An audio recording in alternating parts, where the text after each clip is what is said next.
అయ్యా నమస్కారం అండి. నా పేరు వెంకటప్పయ్య అండి. ఆ, సోమవారం నా బండి ఎత్తుకెళ్ళిపోయారండి.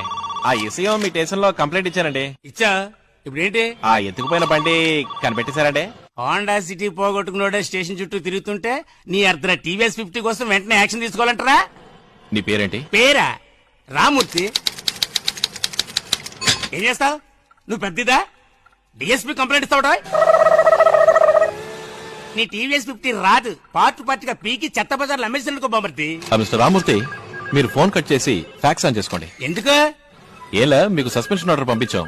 సరిగ్గా వస్తుందో చూడండి, లేదా ఇంకోసారి పంపుతాం. హలో, ఎవరు sir? Deputy CM.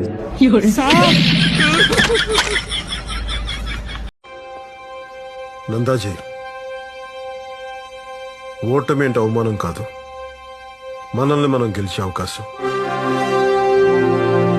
All the best.